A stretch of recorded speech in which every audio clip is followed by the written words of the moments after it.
Ya, Assalamualaikum warahmatullahi wabarakatuh. Kami dari kelompok 2 akan memaparkan hasil diskusi dari kelompok kami, yaitu mengenai kerangka inovasi. Sebelumnya, perkenalkan anggota dari kelompok kami, yaitu yang pertama ada saya sendiri, Arif Rahman, NPM 180082, lalu ada Hanifa, NPM 180084, Herlin Octaviana, NPM 180085, lalu ada Aninda Putri NPM 180098, dan yang terakhir ada Vivi Puspa Dini NPM 180112. Langsung saja ke materi yang pertama akan dijelaskan oleh Hanifah. Selanjutnya ada pentingnya model bisnis.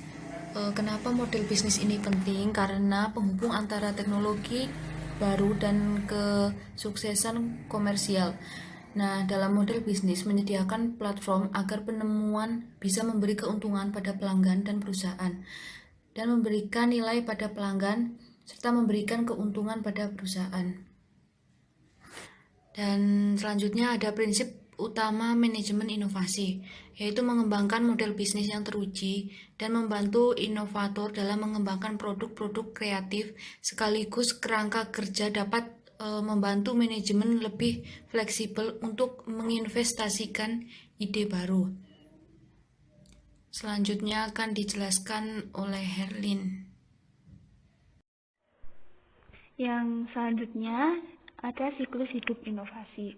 Dalam siklus hidup inovasi terdapat dua tahap yang luas, yaitu mencari dan mengeksekusi. Mencari atau pencarian sendiri mengharuskan mereka untuk mengidentifikasi dan mengurangi risiko tersebut. Sedangkan eksekusi atau mengeksekusi terjadi ketika kita telah menemukan sebuah model bisnis yang menguntungkan dan berkelanjutan.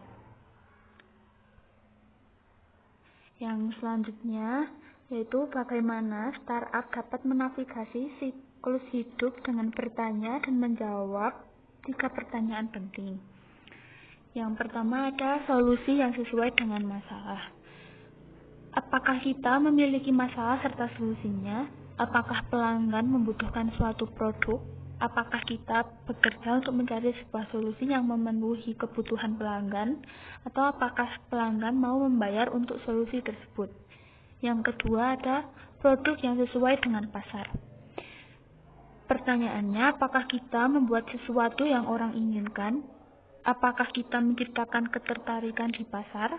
Apakah kita telah menemukan saluran yang tepat untuk menjangkau pelanggan dengan memberikan nilai? Seberapa baik kita mendapatkan pelanggan dan mempertahankan mereka? Bisakah kita membuat dan memberikan produk dengan biaya yang tepat? Apakah pelanggan mau membayar produk untuk produk tersebut?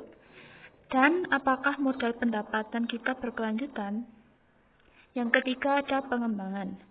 Pertanyaannya, bagaimana kita mempercepat pertumbuhan? Apakah kita telah menemukan mesin pertumbuhan yang tepat? Seberapa cepat kita tumbuh melampaui produk sejenis sebelumnya? Seberapa cepat kita menambah dan mempertahankan pelanggan baru? Seberapa cepat kita meningkatkan pendapatan? Sudahkah kita mencapai break-even point atau keuntungan? Tahap mengembangkan kerangka kerja perusahaan startup. Pengembangan kerangka kerja yang sudah dapat disimpulkan secara ringkas itu terdapat 4 tahap. Yang pertama, mengadakan ide, yaitu bagian dari proses inovasi yang cenderung diabaikan oleh kerangka yang kita sajikan. Yang kedua, menguji ide, yaitu hal utama yang dilakukan adalah menguji kelangsungan pasar untuk membuktikan apakah pelanggan memiliki kebutuhan yang kita duga atau tidak. Yang ketiga, mengembangkan ide, yaitu pengembangan ide-ide guna memenuhi harapan dan transisi ke portofolio produk inti. Dan yang terakhir, memperbarui ide. Perusahaan akan mengeksploitasi keberhasilan dari penemuan baru dan menjadikannya sumber keuntungan. bagi perusahaan. Selanjutnya akan dijelaskan oleh Vivi. Siklus adopsi. Dia mengidentifikasikan 5 kategori adopsi: inovasi, inovator, tersedia, mengambil risiko, dan mengadopsi teknologi yang mungkin saja akan gagal. Penggunaan awal saja mengadopsi teknologi baru, tetapi mereka lebih berhati-hati saat memilih daripada inovator. Mayoritas penggunaan awal akan mengadopsi suatu inovasi beberapa saat setelah inovator dan pengguna awal. Mereka menunggu dulu untuk melihat apakah siklus teknologi baru memang bermanfaat. Hanya setelah rata-rata pelanggan melakukan kelompok Kaulat adalah yang terakhir mengadopsi suatu inovasi. Orang-orang ini hanya memiliki keengganan untuk berubah dalam kerangka inovasi. Perusahaan harus menciptakan dan menguji ide-ide bersama para inovator dan pengguna awal, juga disebut early evangelists. Inilah orang-orang yang senang mengambil resiko dengan versi awal produk dan memberikan pendapat.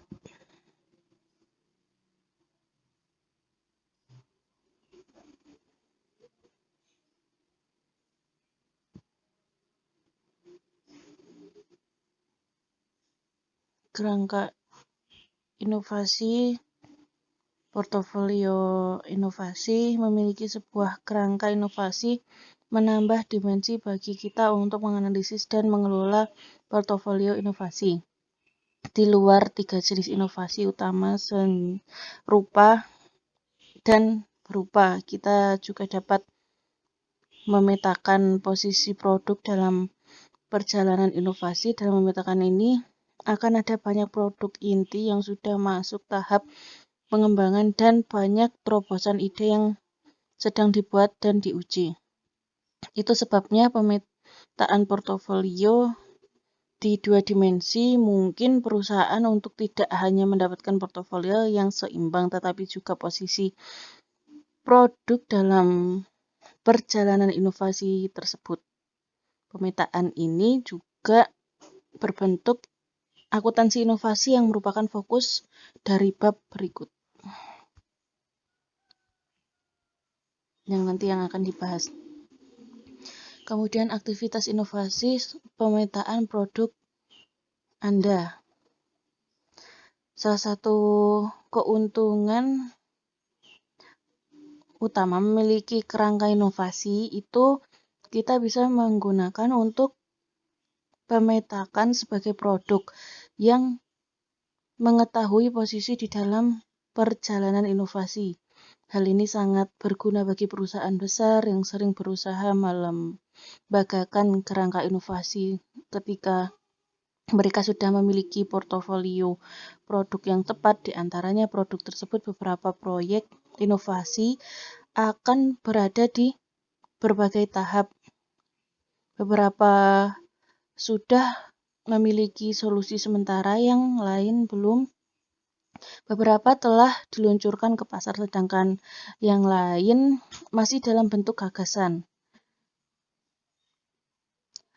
Pemetaan produk sepanjang proses inovasi tidak hanya membantu untuk mengetahui di mana kita berada, namun juga membantu kita membuat keputusan yang harus dilakukan selanjutnya. Sebagai contoh, jika kita telah membangun solusi tapi belum divalidasi berdasarkan kebutuhan pelanggan, kita juga tahu bahwa ini adalah hal yang paling penting untuk dilakukan selanjutnya. Kami telah mengembangkan suatu sistem penilaian untuk membantu tim pemetaan setiap produk mereka. Kemampuan tim produk untuk menjawab setiap pertanyaan ini dan bukti-bukti pendukung yang hadir dapat berguna dalam pemahaman posisi mereka di perjalanan inovasi. Gunakan pertanyaan sebagai pedoman saja. Jangan ragu untuk mengadaptasi dan mengembangkan pertanyaan sendiri sesuai dengan keperluan. Oke, selanjutnya ada epilog. kerangka inovasi dan portofolio inovasi. Kerangka inovasi dapat menambah dimensi untuk menganalisis dan mengelola portofolio inovasi, di mana terdapat 3 jenis inovasi. Bisa dilihat di sini ada inovasi utama, inovasi serupa, dan inovasi berbeda. Di luar 3 jenis inovasi tersebut, juga dapat memetakan posisi produk dalam perjalanan inovasi. Pemetaan portofolio di 2 dimensi memungkinkan suatu perusahaan untuk tidak hanya mendapatkan portofolio yang seimbang saja, akan tetapi juga posisi produk dalam perjalanan inovasinya. Dan di bawah ini merupakan contoh pemetaan portofolio di 2 dimensi. Dan sekian yang dapat kami paparkan. Bila ada kesalahan dalam pengucapan, kami memohon maaf. Dan terima kasih. Wassalamualaikum warahmatullahi wabarakatuh.